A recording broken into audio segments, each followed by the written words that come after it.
আসলে ভাইজান বৃষ্টি হইব তো, তাই আমার শাশুড়ি কইয়া গেল আমি যেন লাকড়িগুলো গুছাই ঘরে উঠাই, কারণ বৃষ্টিটা তো সব ভিজে যাইব, রান্না করবো কেমনে? বৃষ্টি আইব বুঝলাম, তাই বইলে তুই এই অবস্থায় একলা একলা এই রাইতের বেলা এইসব কাজ করবি? ভাইজান এটা তুমি কেমন কথা কও? এই সংসারটা আমার, আমি এই সংসারের বউ, এই সংসারের সব কাজকর্ম তো আমারই করতে হইব। আমার সংসারের কাম আমি যদি না করি তাহলে কেনা করবো কও তো? আর আমার শাশুড়ি তো মুরব্বী মানুষ, তাই একটু শুয়ে আছে। তুমি এইসব বিষয় নিয়ে চিন্তা করো না, আমি সব কাজ করতে পারি। বুঝছি, তোরে বলে লাভ হইব না। মামিমা, মামিমা! ভাইজান চুপ করো না। এই কি হইছে? এত রাইতে সারের মতো চেঁচাই যাচ্ছ কেন? হ্যাঁ, কেন চেঁচাইতেছ? আমার বোনের এই অবস্থায় এই যে লাকি টোকাইতেছে সন্ধ্যার সময়, কি আপনারা কিছু দেখতেছেন না? ও হ্যাঁ, দেখতেছি। এত পণ্ডিতি না ভালো না। তোমার বোনেরে বিয়া দিছো, শ্বশুর বাড়িতে কাজ করব, নিজের সংসার নিজে কাজ করবো, খাইবো চলবো। আরে বাপু, এত কেন টুকিটাকি আইসা ধরো? বোনের সংসারটা খাইতে চাও? এতই যদি দরদ লাগে তাহলে যাও, দুই একটা দাসী বান্দি বোনের জন্য পাঠায়া দাও। বাপু, আমার যখন বিয়ে হয়েছিল আমার বাপে কিন্তু দাসী দিয়া দিছিল। আমি তো আর তোমার বোনের মতো ফকিন্নি বাড়ির মাইয়া না। দাসীর কথা কইতেছেন? আমাদের অবস্থা তো আপনারা যায়নি, আমার বোনেরে আনছেন, তাও দাসীর কথা কইতেছেন? আপনাদের মধ্যে কি কোনো মানবতা নাই? আমার এই বোনটার এই অবস্থায় তার কাজ করাইতেছেন, তাও এই রাতের মধ্যে।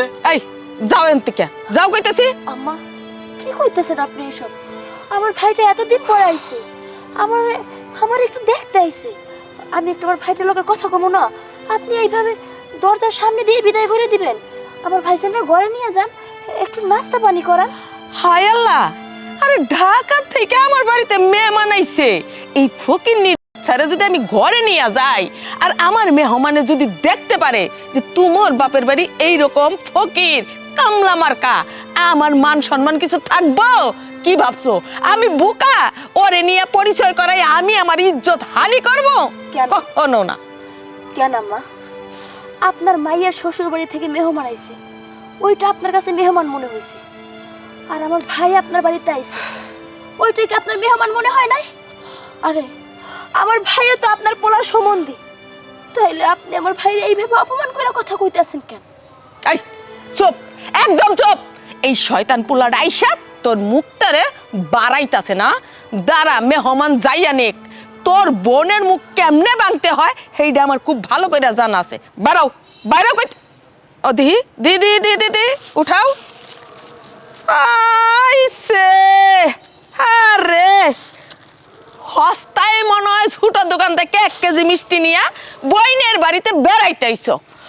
ফকিন্নির বাচ্চা, বাইরা ছুট কোরআনকার। ভাইজান তুমি এই বাড়িতে কেন আইছো? তুমি এই বাড়ি থেকে চলে যাও। তুমি মনে করবা তোমার বোনকে যেদিন বিয়ে দিছো ওই দিন তোমার বোন মইরা গেছে। চলে যাও। তোর এই অবস্থা আমি দেখতে পারবো না বোন, আমি জায়গা, তুই ভালো থাক, তুই ভালো থাক।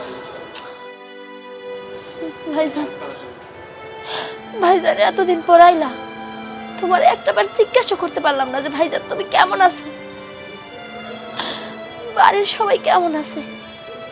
এমন একটা কপাল নিয়ে জন্ম নিলাম, কষ্টে কষ্টে জীবনটা শেষ হয়ে যেতেছে।